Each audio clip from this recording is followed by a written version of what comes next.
వరంగల్ జిల్లా ప్రధాన వార్తలను పరిశీలించినట్లయితే వర్ధనపేట మండల కేంద్రంలో ధాన్యపు కొనుగోలు సెంటర్ను మాజీ మంత్రి ఎర్రబెల్లి దయాకర్ రావు పరిశీలించారు. అకాల వర్షాలతో అన్నదాత ఆగమవుతున్నా ప్రభుత్వం మొద్దు నిద్ర వీడడం లేదని ఈ సందర్భంగా ఎర్రబెల్లి విమర్శించారు. దాంతోపాటు ధాన్యపు కొనుగోలు కేంద్రాలకు 10 రోజుల నుంచి ఏదైతే ధాన్యాన్ని తీసుకొచ్చి ఎండబోసుకున్నా కూడా పూర్తిగా అవి కాంటాలు కాక రైతులు ఇబ్బందులు పడుతూ ఉన్నారని, పూర్తిగా సౌకర్యాలు కూడా లేవని, టార్పాలిన్లు సరిగా అందక వర్షం పడితే ధాన్యం అంతా తడిసి ముద్దవుతుందని చెప్పి ఈ సందర్భంగా ఆయన వ్యాఖ్యానించారు. పూర్తిగా ఇప్పటికైనా ప్రభుత్వం మేల్కొని అన్నదాతల నుంచి ధాన్యాన్ని సేకరించాలని ఈ సందర్భంగా ఎర్రబెల్లి దయాకర్ రావు డిమాండ్ చేశారు.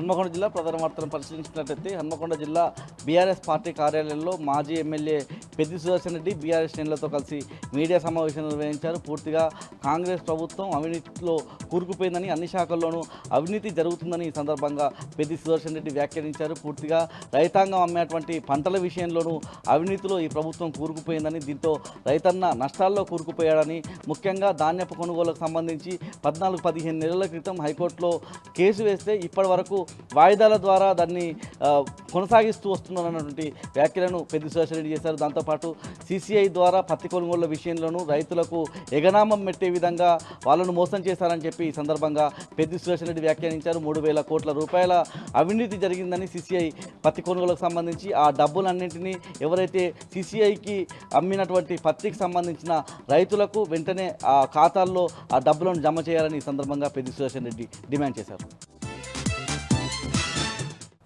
మహబూబాబాద్ జిల్లా ప్రధాన వార్తలను పరిశీలించినట్లయితే తొర్రూరు పెద్దవంగరకు సంబంధించినటువంటి బీఆర్ఎస్ ముఖ్య నాయకులు కార్యకర్తలతో మాజీ మంత్రి ఎర్రబెల్లి దయాకర్ రావు సమావేశం నిర్వహించారు. ఈ సందర్భంగా ఆయన మాట్లాడుతూ స్థానిక సంస్థల ఎన్నికల్లో బీఆర్ఎస్ పార్టీ ఘన విజయం సాధిస్తుందని చెప్పారు. ముఖ్యంగా నిన్న సీఎం రేవంత్ రెడ్డి మాట్లాడినటువంటి వ్యాఖ్యలతో కాంగ్రెస్ పని పూర్తిగా అయిపోయిందని ఆయన చెప్పిన సందర్భం కనిపిస్తూ ఉంది.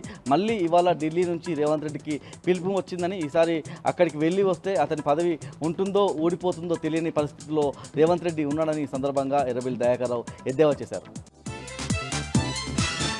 ములుగు జిల్లా ప్రధాన వార్తలను పరిశీలించినట్లయితే తాడ్వాయి మండలంలోని 163 జాతీయ రహదారిపైన పోలీసులు వాహన తనిఖీ నిర్వహించారు. ఈ క్రమంలోనే 2 బొలెరో వాహనాల్లో పశువులను తరలిస్తున్న వాహనాలను పట్టుకున్నారు.